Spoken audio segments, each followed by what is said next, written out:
Han, please accept my gift. Charot. Pag-ipunan mo na lang pati yung akin. Haha, I love you so much. See you later.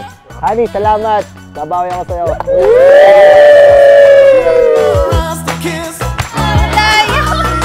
Balik tayo. Walang uuwi naman. Purta pa na pisa.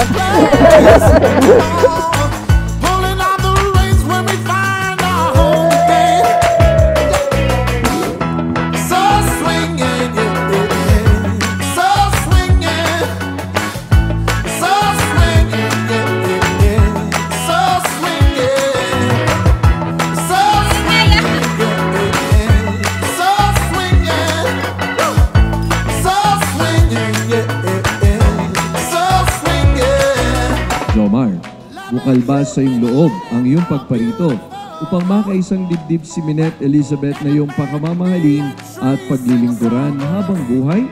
Apo, Father. Minette Elizabeth, bukal ba sa iyong loob ang iyong pagparito upang makaisang dibdib si Jomar na iyong pakamamahalin at paglilingkuran habang buhay? Apo, Father.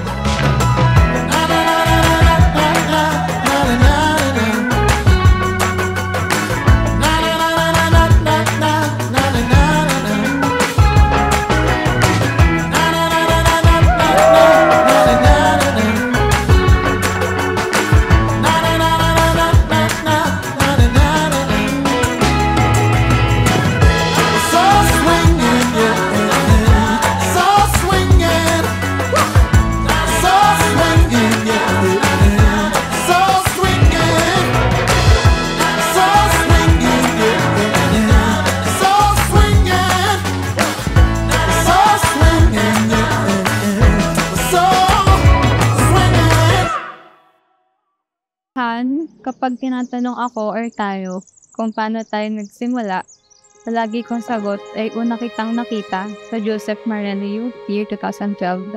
Ang cute mo kasi sumayaw. 2013 na naging tayo, kahit bawal naman ako mag-boyfriend. There's no perfect relationship naman talaga. Madami tayo ups and downs, understandings, at kung ano-ano pa. Pero ngayon, nasa harap tayo ng altar, may blessing ng parents natin, and most importantly, may blessing na ng Diyos.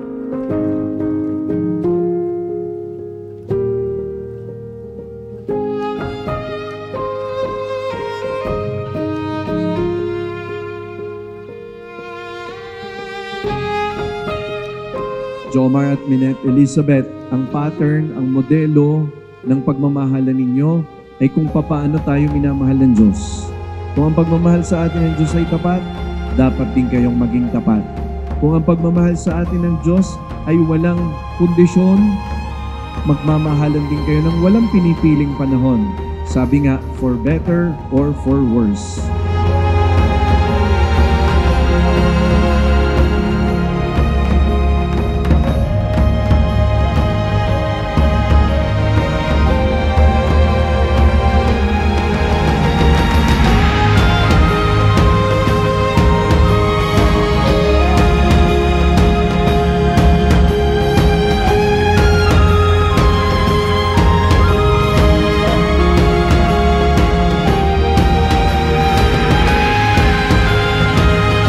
Everyday ko pinagpapasalamat kay Lord na pinaglaban mo yung pagmamahal mo sa akin. Maraming salamat lalong higit sa pag-intindi sa pamilya ko. There are times that I want to give up life pero naiisip ko. Isa ka sa pinakamalaking dahilan ba't pinipilit ko pa rin na ituloy ito.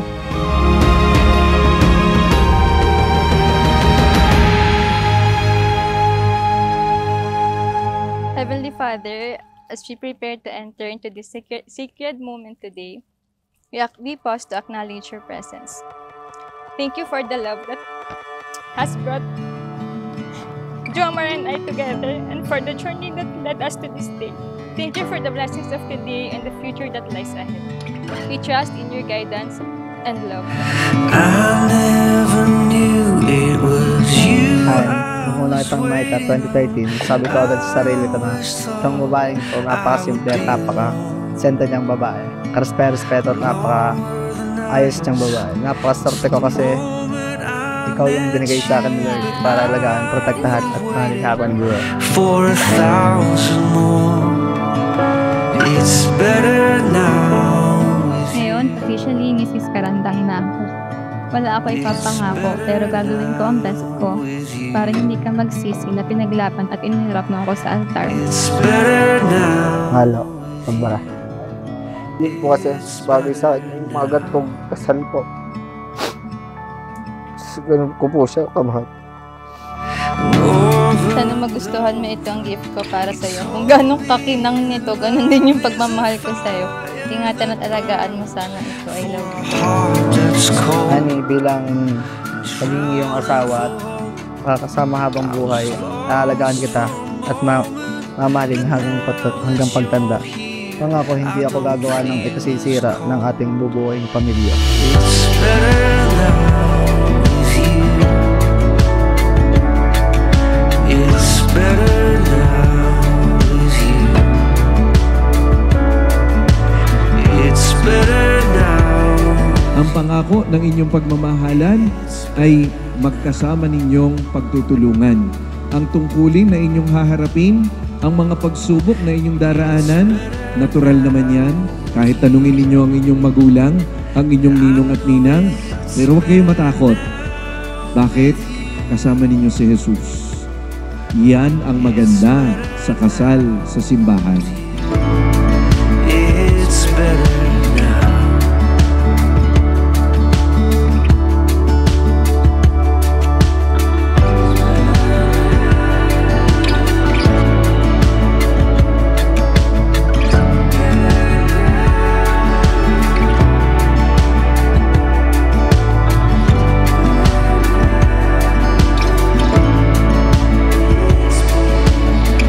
And excited na ako sa married life natin.